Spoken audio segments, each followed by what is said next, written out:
যে মেয়েদের জন্য জান্নাতে যাওয়া খুব সহজ। 4টা কাজ করলে একটা মেয়ে জান্নাতের যে কোনো দরজা দিয়ে খুশি প্রবেশ করতে পারে। মাত্র 4টা কাজ যদি আপনি করেন, আপনি জান্নাতের যে কোনো দরজা দিয়ে প্রবেশ করতে পারবেন। সুবহানাল্লাহ।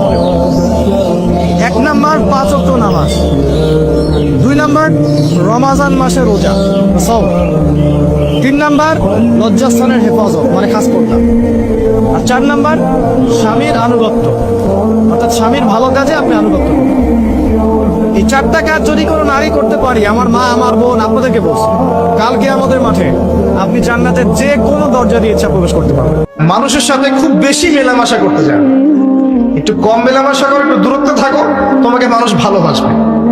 আর তুমি যদি খুব বেশি ডুব দাও না, তখন তোমার মূল্য আর ব্যক্তিত্ব নষ্ট হয়ে যাবে। এটা কি কোনো জিন্দিগি হলো ভাইয়া?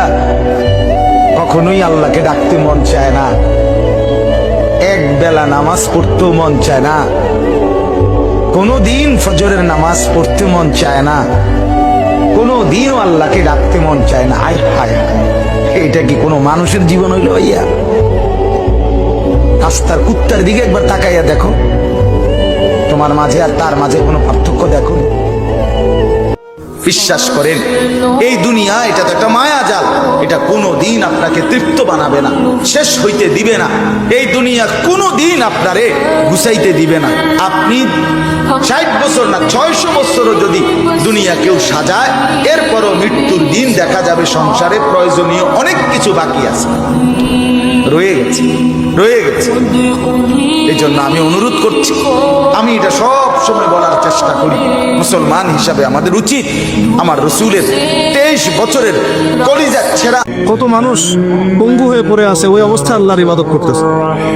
কত মানুষের চোখ নাই, হাফেজে কোরআন হয়ে বসে আছে, মুফতি হয়ে বসে আছে না?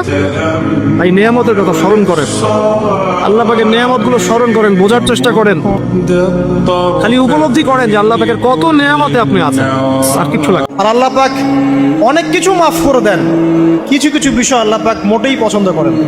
তার মধ্যে একটা হচ্ছে অহংকার, তার মধ্যে একটা হচ্ছে শিরক, তার মধ্যে একটা হচ্ছে অন্যের হক নষ্ট করা, তার মধ্যে একটা হচ্ছে আদম সন্তানকে হত্যা করা, তার মধ্যে একটা হচ্ছে বৃদ্ধ বয়সে ব্যভিচার করা, তার মধ্যে একটা হচ্ছে মুরতাদ হয়ে যাওয়া। ওই যে খ্রিস্টান হয়ে যাচ্ছেন না, খালি মরেন তারপর বুঝবেন, খালি মালাকুল মউত আসুক তারপর বুঝবেন।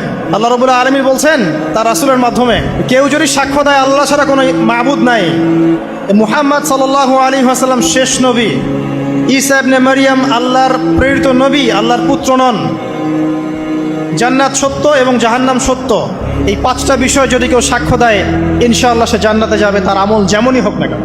সবসময় চিন্তা করবো আমাকে আল্লাহ কি দিয়েছেন, এটা চিন্তা করবো না আমাকে আল্লাহ কি দেন নাই। আল্লাহ পাক আমাকে সুস্থ রেখেছেন, নিরাপত্তা দিয়েছেন, আমি খাচ্ছি পান করছি, এই যে নিয়ামত, আল্লাহ পাকের যে অগণিত নিয়ামত, এটাকে স্মরণ করা এবং সে অনুযায়ী শুকরিয়া আদায় করা। আল্লাহ পাক সবাইকে শুকরিয়া আদায় করার তৌফিক দান করে।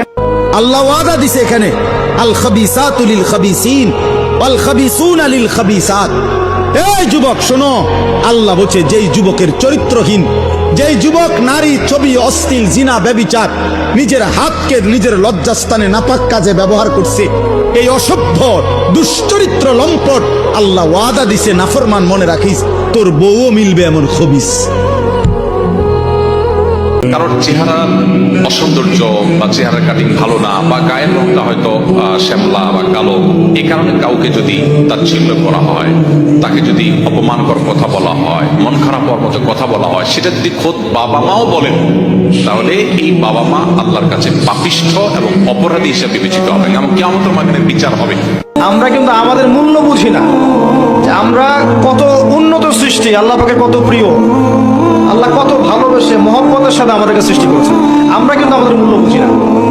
যদি বুঝতাম যে আল্লাহ আমাদেরকে কত ভালোবাসে এবং আল্লাহ আমাদেরকে কি পরিমাণ রহম করতে চান, আমরা কোশ্চিন গেল বেনামাজি থাকতাম না, বেরোজাদার থাকতাম না, আমরা আল্লাহর অবাধ্য হতাম না। কোনো অবস্থায় আল্লাহর প্রতি ভরসা হারাবেন না। আল্লাহ রাব্বুল আলামিন আপনার ব্যাপারে পরিকল্পনা করে রেখেছেন। আপনার মনের মধ্যে যদি সততা থাকে, অনেস্ট একটা মন থাকে, ইনশাআল্লাহ আপনি দুনিয়াতেও সফল হবেন, পরকালে সফল হবেন ইনশাআল্লাহ। শীতকাল আসলেই সাহাবীরা বলতেন আহলান সাহলান আহলান সাহলান, শীতকাল তুমি এসেছো আলহামদুলিল্লাহ। এখন রাত্রেবেলা এই কোরআনওয়ালারা তোমরা উঠে যাও এবং কোরআন তেলাওয়াত করতে থাকো, এবং দিনের বেলা তোমরা সওম পালন করতে থাকো আলহামদুলিল্লাহ। তো শীতের রাতটা কাজে লাগাতে পারি না আমরা?